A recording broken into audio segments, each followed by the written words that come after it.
Christine Winebrenner Irick. Welcome to the Travel Coach. Thank you. I'm so glad to be here. I'm so happy to have you on board. I was looking forward to this conversation a lot. And I know you are feeling under the weather as well, so thank you for being here. Yeah. I have also a little bit of cough, so maybe you're going to hear as well. Hopefully we can go with no problem. Yeah. Yeah. So we want to start, if you want to introduce yourself so we can get to know you a little bit better, who you are, what you do. Okay. Well, as you mentioned, I'm Christine Winebrenner Irick, and I am the founder and guide at Lotus Sojourns, where I design mindful adventure journeys for women that I create in connection or in support of local social impact projects, and also design them using responsible tourism philosophy. And I am also the host of the Soul of Travel podcast, which I'm so glad that you joined me on, where I highlight women who are doing impactful and meaningful work in the field of tourism. Beautiful. Yeah, amazing podcast indeed. I was so happy to be there as well. So, you know, Christine, that the Travel Coach podcast is all about stories of transformation. So I would like if you can share with us, what does transformation mean to you in a couple of words?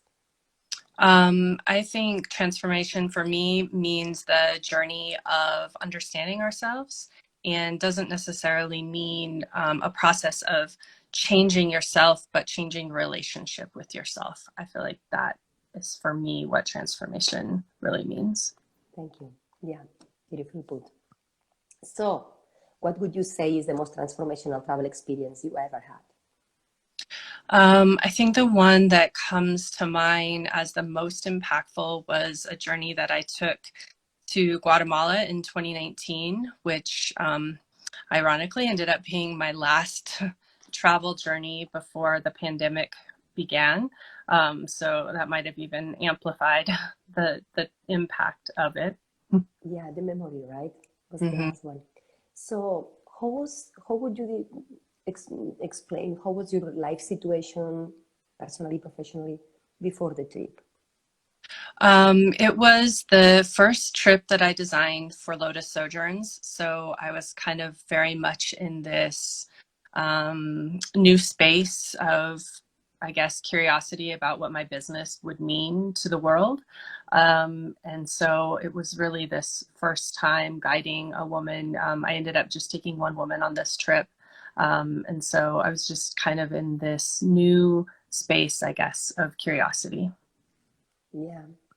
And I can relate a lot, you know, in starting a business, in travel, just before the pandemic. And we were going to talk about this as well later, right? But I suppose we didn't know this at that point. Right. So what happened when you were in the trip? What was the experience? Were you traveling with your client as well? Yeah, I was. And she ended up being, or kind of through the process of before we traveled and through our travel experiences, became very good friends. The experience, I guess, to back it up, is I had always kind of had this calling or this feeling like I needed to go to Guatemala. And as I was beginning to conceptualize what I wanted out of my company, I shared it with a woman that I know through another organization I was working with, and just told her how I wanted to create a space for connection for women, to connect with other travelers, but to also connect with women in a country. And I really wanted to also highlight culture and social impact. And she runs a women's artisan cooperative. And we just immediately connected on that vision. And so it was like I had this heart song telling me to go there. And then I met this woman who is a great mentor to me, Maria Pacheco.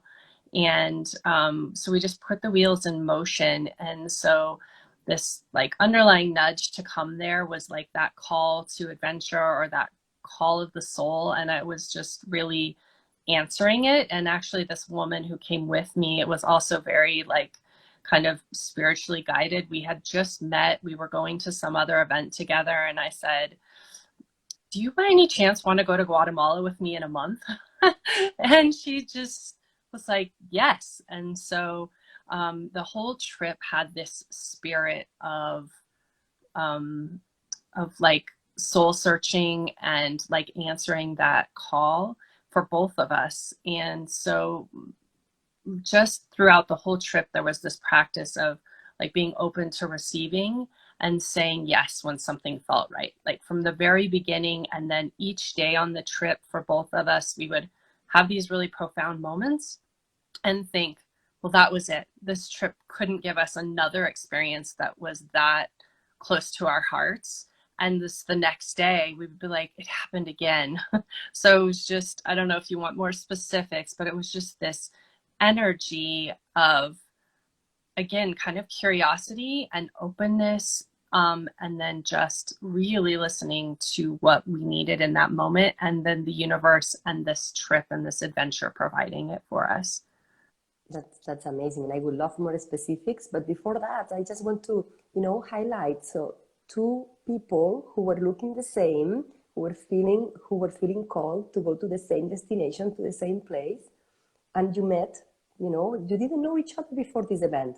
I understand, right? So you just met in the event, and you were, I suppose, so in some transition in your life or in some moment of your life that you were looking for something. Yeah, I mean, I guess what I really needed was confirmation that this bigger vision I had for my travel company was the truth.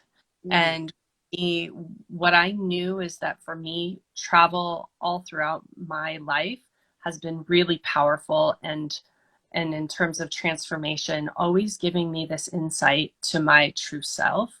And what I wanted is for women to have that experience. And I knew it existed in my heart and my mind, but I hadn't seen it come to fruition. So that's what I really needed from this experience. So this other woman for you was the confirmation that yes, this is real. We are going to make this happen, and Yes. you manifested it this way. Yeah.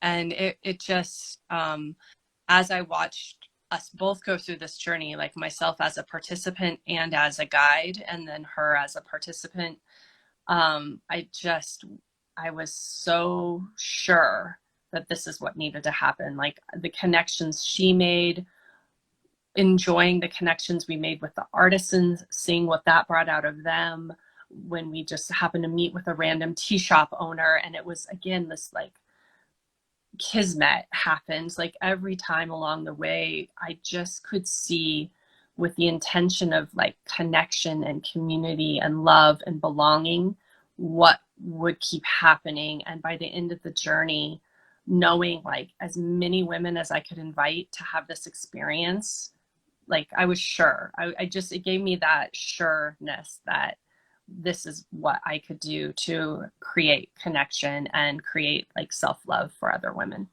Yeah. Was this other woman with you also going through a transition? Do you know if it was something that was aligned with your purpose as well, or was totally different?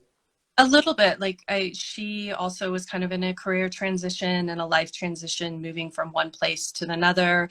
And I think also looking just for that affirmation that what she thought her greater purpose was true.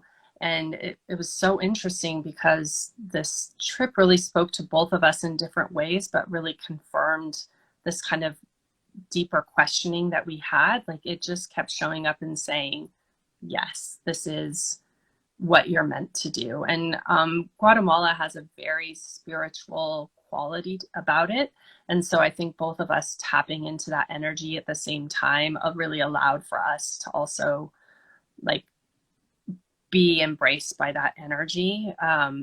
But yeah, it was really powerful to see the validation for both of us to know that we were kind of on this trajectory that was aligned with who we really are. Yeah, I was wondering that. Why Guatemala, right? Why this destination specifically? Do you have a Mm-hmm. reason, or was just an intuition, or is something Uh, special for I think you? intuition, but there was something like every time it would come up. And for her too, she's like, I don't really even know anything about Guatemala, but it just keeps coming up. And I did have this deep connection through this work with this artisan cooperative where I felt like it would be a great starting point for my company. Um, but I didn't really understand why. And also, shortly before this trip, my grandmother had passed away.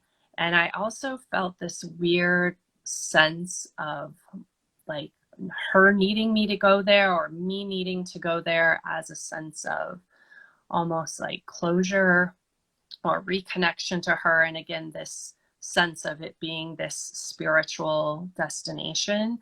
I think that all kind of played into this not really selection process, because I feel like Guatemala like selected me. I didn't select it, but That's so beautiful. You were mentioning earlier that it happened some synchronicities, something when you were there that was like, okay, this cannot be better. Mhm. Tell us some examples so we can understand.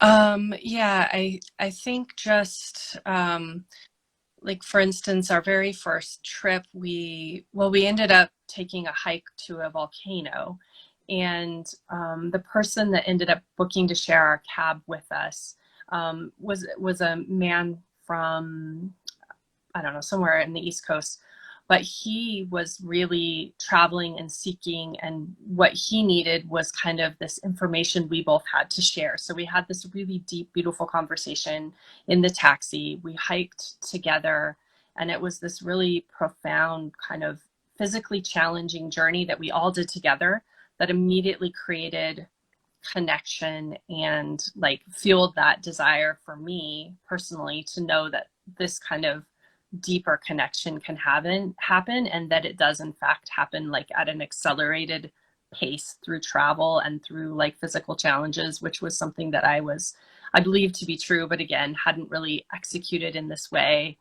And then we went to a village as a part of the artisan cooperative, and as I mentioned, like I had this really deep connection to my grandmother on this journey.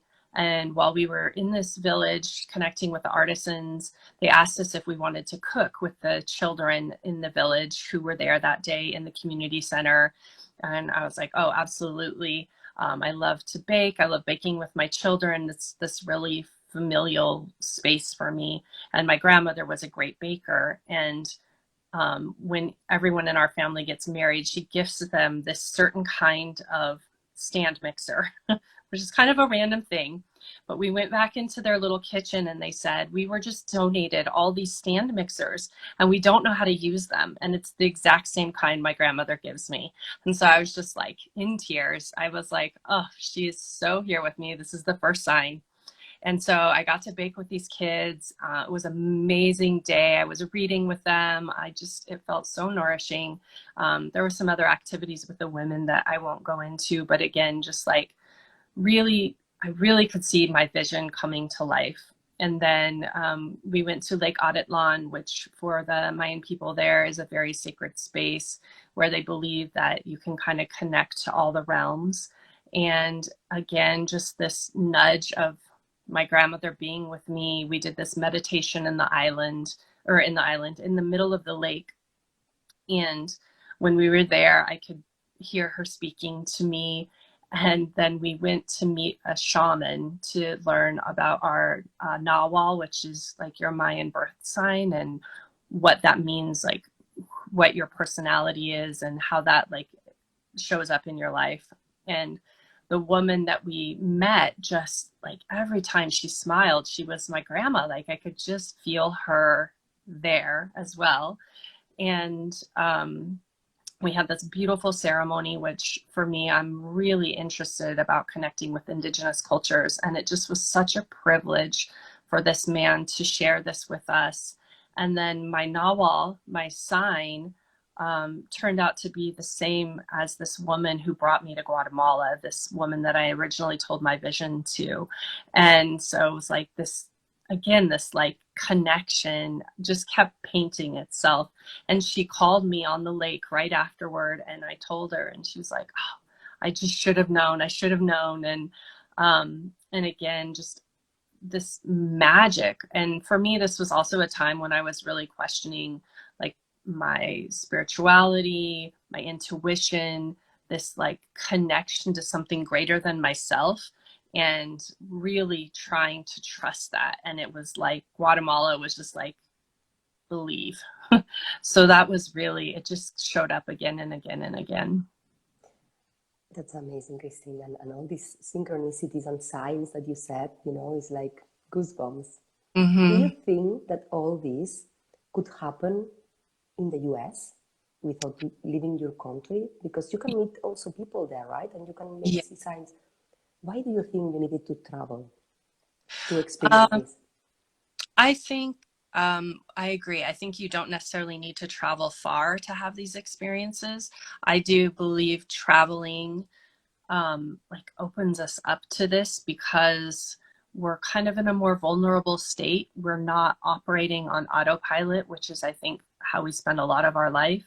And I have talked a lot about this during the pandemic, that even to kind of like tap into this openness and awareness and curiosity that I believe like leads to this transformation and understanding, just like choosing to go somewhere in your own city, or choosing to drive a different way to pick up your kids or go to work, anything that gets you out of this like inward autopilot and outward into this outward open and receiving state, I think can also create this magic. I totally agree. You are out of your comfort zone. You are not in your subconscious programs, automatic programs. You break all this conditioning, and then you are present, and you are able to see things that you didn't see before, that you cannot see in your familiar environment. Yeah, Yeah. definitely. That's amazing. So I understand you were planning all this trip, right? From the US. What was the challenge, or how did you plan? Where did you start? How was a bit? Tell me a little bit about the planning as well. How it went. How I planned for my trip to Guatemala. Mm-hmm. Again, it was, I guess, like cultivating this process of self-trust. Was the immediately when Maria said that, I see your vision, let's bring this to life. Just kind of, I'm a planner, which makes sense as a travel planner. I've been like control. I say I'm a recovering like control freak. I'm really trying to like, I know that the magic happens when I let go of my boundary, or of my like strict rigidity. And so I really leaned into trusting, like I said, the feelings that I want to feel when I'm traveling, the type of people I want to meet, and like the experiences I want to create. And I really allowed this trusted partner in Guatemala to bring what they know and what they love about their country together for me. So that was really a part of my planning process, was to really put some trust in others, to allow them to really show me what they thought I needed in terms of those feelings. And then I think that's also what was the catalyst for really the country itself to just give me what I needed throughout this trip. So there's nothing like really strategic about that, other than I think, like you said, this like letting go and this opening and really being out of your comfort zone and open to possibility is, I think, a really important mind state, which again, I think you can create in a lot of different places and situations. So I understand your planning was more around the mindset, what you want, more inwards, and more the logistic part you delegated to the person who lives there as a local, knows better, right? Especially if you've never been before. But you Right. were preparing about, okay, why I want to travel, what was the purpose of the trip, the people you want to meet, all this was the preparation that you did, especially Yeah. to make sure you had all these insights as well, and this transformation, right? Yeah. Facilitating the transformation once in destination. Yeah, definitely. And this was, I had been thinking about how travel is transformational and why, and getting really intentional about, like you said, setting an intention for the trip, not with the intention of like, maybe in the past it might be to like see this item, see this thing, experience this thing, but like, what do I really want to feel? What emotions do I want to tap into? What is my greater purpose for this journey? And so I think that was a very different way of approaching travel. I had kind of done this before, but but this was really a time when I had started very clearly on that path. Yeah, makes sense. What do you think was the biggest challenge that you had to overcome to make this trip a reality? Well, I think for me, some of it really started with prioritizing myself, and really taking the time to bring my vision for my company to life. I have 3 little girls, and so this was one of the first times where I really said yes to myself since having them. And that's a huge thing. Anyone who has a new family or, you know, young children, you can understand that, like, you become very immersed in that life. I think even a new business owner or newly married person, like, you kind of, when you step into a different role, you kind of step out of the other role, which in this case was like me as an individual.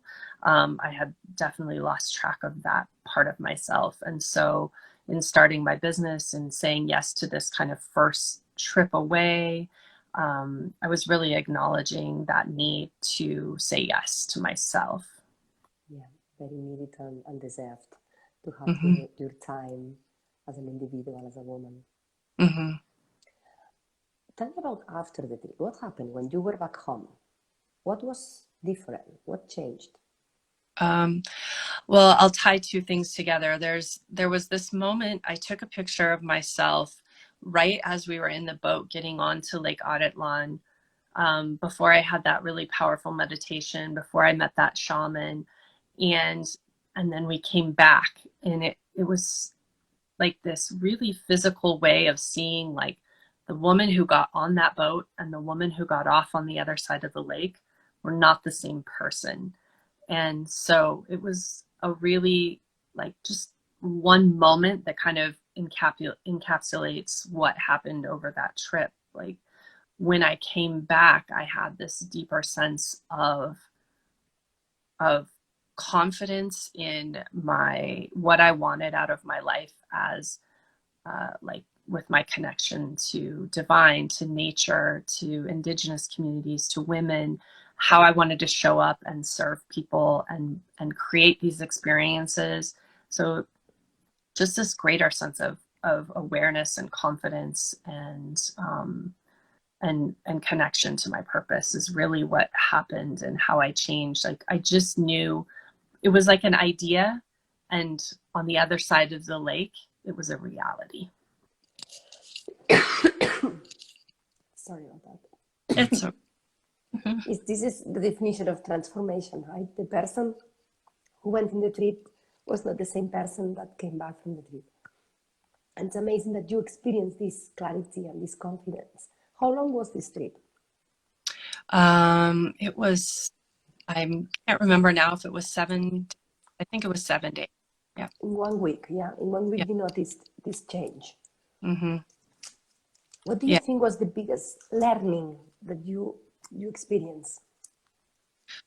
Um, I The biggest thing was trust, is really just self-trust and belief, which I think is a hard lesson to learn. I think even if you're confident, or, you know, you're really sure of something, trusting yourself or trusting the universe is a little bit scary. And um, that was my biggest lesson, is just to really listen to myself, listen to my heart, listen to my soul, and to trust when things show up in your life that feel really powerful, um, that they were probably put there for a reason. Like, I don't feel like you pick up a travel magazine and open to Guatemala and then turn on a show and the movie's in Guatemala, and then you go to, you know, somewhere else and they're doing like a photo display of pictures from Guatemala, that you should go like, oh, I don't know what that means. You should be like, what does Guatemala mean? And answer that. And I think just we have, as a society, I think, really turned that part of ourselves off. And for me, I have always had these signs, but that analytical spreadsheet organizer side of myself was always very dismissive. And so this process really helped me to lean into that, to that side. Definitely. Just for being there, just being there will not change anything unless you understand why you Right. are there. There is a meaning. This is Mm-hmm. what is transformational indeed. Beautiful, beautiful put, Chris. I would like if you can, because you said this was the last trip you did before the pandemic, then as a travel professional that you were just starting and you saw all these signs aligned and okay, this is what I want to do, this is what I meant to do, and then COVID hit. How did you take this, news and how did you manage it and where are you now after when hopefully we see this at the end, we see the light at the end? Well, I mean, for me, the pandemic actually just amplified this intuitive listening because I really, at the beginning, I mean, I had my 1 year anniversary of my business 3 days before the pandemic, before we went into lockdown in the US. So it could have been this moment of like, well, that's it. Like, clearly, this isn't meant to be. And right away, I really started to feel guided towards creating my podcast as a way to tell the stories of why travel is important, because I knew we would return to travel. But what I really envisioned was returning to travel that has a greater impact for us as travelers and as host communities. And so I just kept leaning into that, like listening and saying yes. This was like my goal for that year before the pandemic started, so I didn't know, was to like continue to trust my intuition and to say yes. And like I had made a promise to myself that whatever nudge I heard, I would not say no. I would not chicken out. And some of these things were like, no, but I was like, okay, yes. And I just kept saying yes. And honestly, like things just keep lining up. And right now I feel that resistance again. Like I just relaunched my travel company and I have trips finally going again. But I'm like, okay, let's just keep saying yes. It's gonna happen. And I think that deep belief and connection is what I'm continuing to just work with. Like that's my journey right now. I can relate because it's exactly what happened to me as well. And I started the podcast when the pandemic to keep the spirit up. I knew travel was not going anywhere, but it's true that talking to people and they put some fear. Are you sure you want to do this travel thing? And maybe you want to do a different thing because now with these viruses and all these things. So they make you doubt a little bit. But then if you're strong and you propose this strong and you say, no, this is what I want to do. This I know I'm meant to do that and overcoming that makes you stronger. Mm-hmm. Yeah. In Yeah. business, we have all this. We will always will have this, proof we need to overcome as well to make sure this is what we want to do. Yeah. Yeah. You always have to have that fire to come back to. And it's like every time I try to say no to it, it feels so bad. So I'm like, okay, yes, we'll just keep going. I don't know what it looks different, but it's the same. Yes. Like I want people to experience the magic of the world and this type of connection. And it might look different right now, but as soon as I try to turn that off, I just feel like something dies a little bit in my heart. And so I'm like, okay, let's just keep going. This is the way you're meant to do. Mm-hmm. Definitely.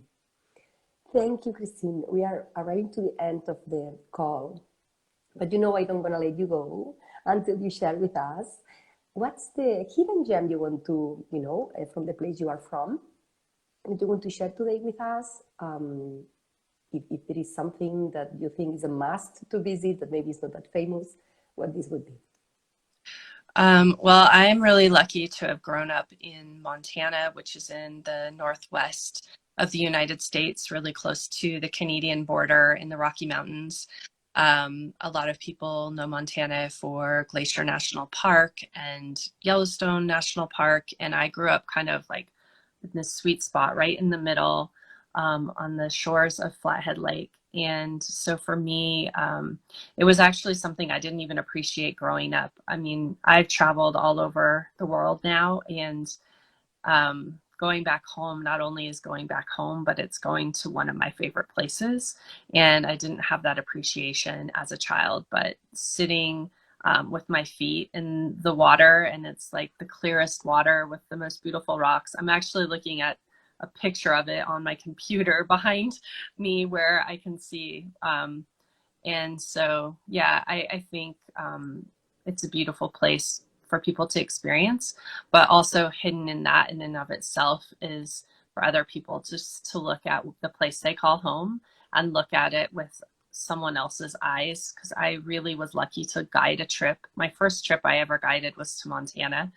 And I was so angry at the moment because there was all these other places I could have been chosen for, and I was chosen for this particular one.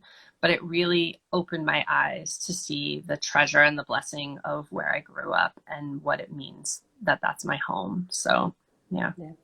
Sometimes it takes to, go away and come back to value and appreciate what sometimes we take for granted because we have to so close that we don't see.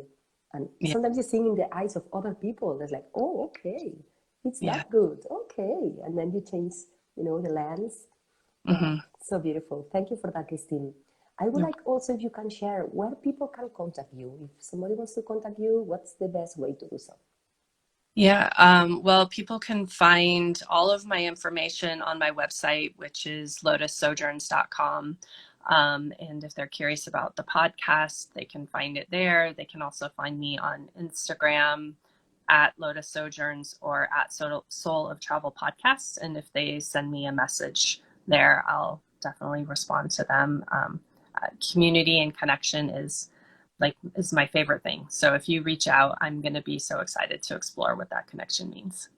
Beautiful. Thank you very much, Christine. It's been a pleasure to have you on board today. Thank you. I'm so glad that we got to do this and glad that we mustered through our illnesses to make this happen. Indeed. Thank you. And everybody tuning in, happy and safe travels. Bye, Christine. Chat soon.